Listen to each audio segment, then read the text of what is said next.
نبی کا آخری حق میرے عزیزو، جس کے لیے میرے پیارے نبی نے دندان شہید کروائے، آپ کے جوتے مبارک، پاؤں مبارک خون میں لت پت ہوئے،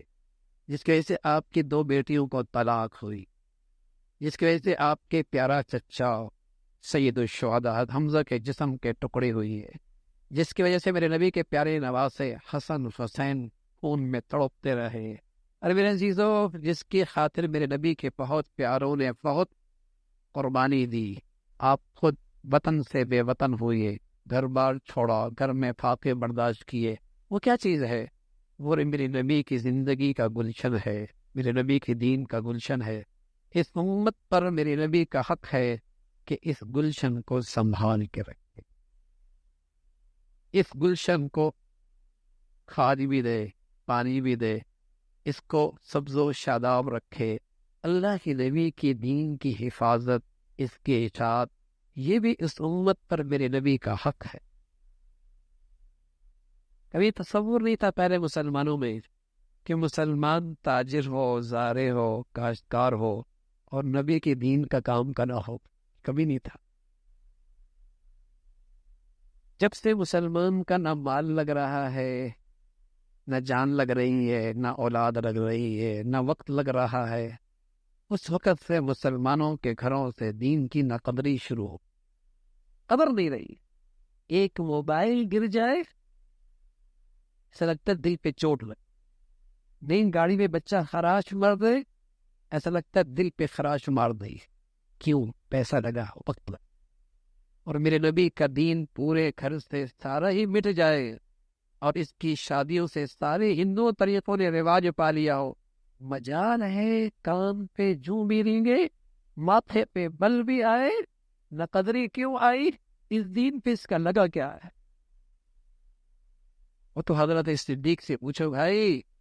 میرے نبی فرمایا کرتے تھے اللہ میں نے سب کو سب کا بدلہ دے دیا، ایک صدیق ہے اس کا بدلہ نہیں دے سکتا،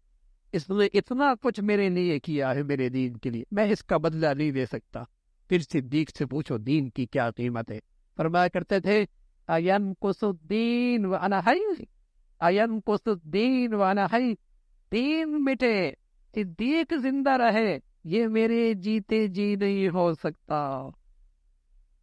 صدیق کے جیتے جی یہ نہیں ہو سکتا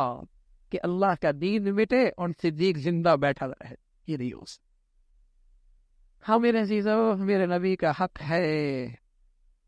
کہ اس گلشن کے لیے میں نے کیا کیا ہے، کتنا وقت لگا، کتنی زندگی لگی، کتنا سرمایہ لگا، کتنی سوچ لگی، کتنی فکر لگی۔ ہر شخص اپنی زندگی کے ایک دائرے میں کھڑا ہے جہاں اس کی بات سنی جاتی ہے، جہاں اس کی بات کا احترام ہوتا ہے، جہاں اس کی لوگ بات اس کی عزت کرتے ہیں، جہاں اسے لوگ سنتے ہیں۔ ہر شخص جس دائرے میں ہے میرے عزیزو، اس دائرے میں رہ کر بھی اپنے پیارے نبی کا دین زندہ کر سکتے۔ ایک تو اپنا سراپا، اپنا اخلاق، کردار ایسا بنائے کہ خود وہ دعوت بنے، اور ساتھ ساتھ اپنی صلاحیتیں، اپنے وسائل، اپنی زندگی، اپنے اوقات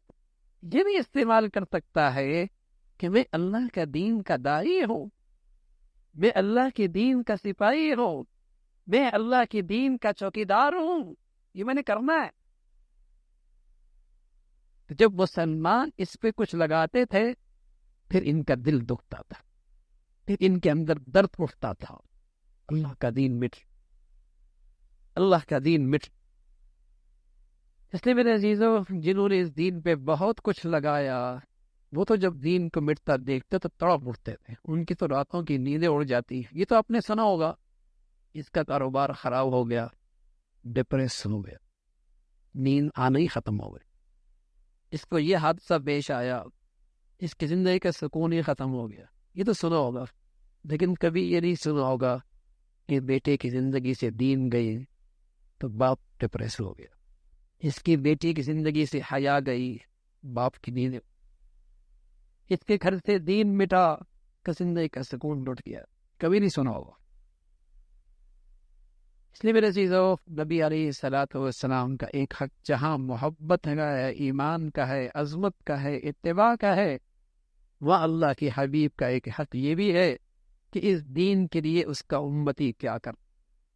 اور جو اس اللہ کے دین کے لیے کچھ کرے گا، پھر اللہ کے نبی حوض کوثر پہ اس کا استقبال کرے، اسے اللہ کا نبی کل شفاعت کا جھنڈا اسے نصیب ہوگا۔ تو میرے عزیزو، اللہ نے زندگی دی ہے، اپنے نبی کی حقوق ادا کرو، کل اللہ کا نبی بڑے خوش ہوں گے دیکھ کر۔ اللہ کرے اللہ بھی ہمیں پوری مبارک لوگوں میں شامل فرما دے۔ اللہ بھائی عمل کے توفیق نصیب فرمائے۔